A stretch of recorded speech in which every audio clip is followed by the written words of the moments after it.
not to be broadcast, is brought to you by vibe.ng. So I promise you.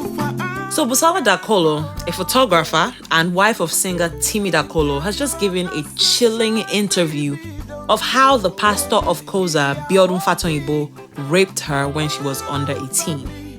You'll recall that in one of our past episodes, we mentioned Dakolo throwing very obvious subliminal shades at the pastor.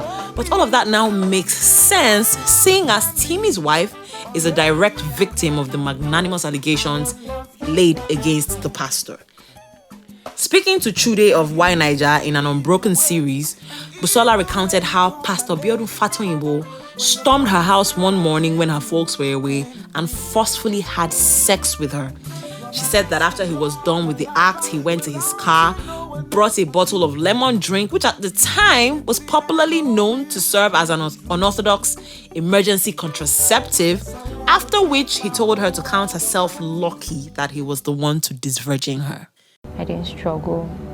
I just left him, and he brought out his pennies, and I was wearing a nice gown. I was wearing pants, pulled down my pants, and that was how he found difficulty to enter, but he just kept, I was like grunting, I would cry, I was just doing a whole lot of mixed feelings and all that, and he eventually penetrated, even blood dropped on the floor. He entered his car. All I saw was he came back and he brought crests. There was also a second time where he was supposed to drop her off at a junction, but he took her somewhere else that was lonely to rape her again. People like Banky W, YJ, Toke Makewa, and many others are currently celebrating Busola for the strength and courage with which she has chosen to speak up, while expressing their utter distaste for Biodun Fatoyinbo's actions. Actor Eka Nani, who attends Koza, has also shared his 2 cents, asking Pastor Fatoyinbo to speak up about the allegation.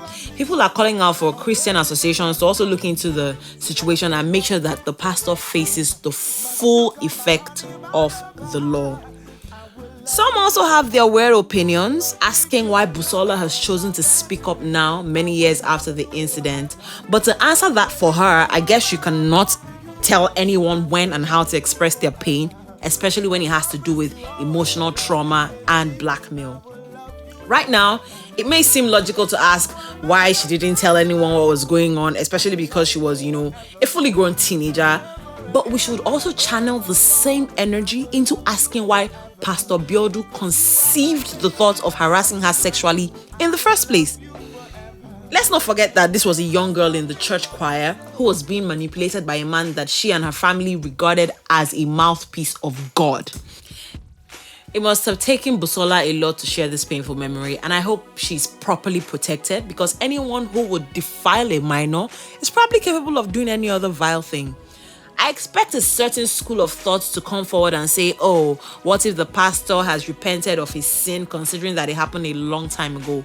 Well, his repenting is fantastic, but there must be restitution. If Pastor Fatoyinbo did the crime, he must do the time, which will never really erase the damage he has done, but it will at least restore some faith in justice. I'd like to know what you're thinking about this situation. Do you think Busola should or should not have come forward to share her story publicly? Or are you one of those who believe that we should touch not God's anointed and do his prophet no harm? I'll be in the comment section waiting to read your opinions.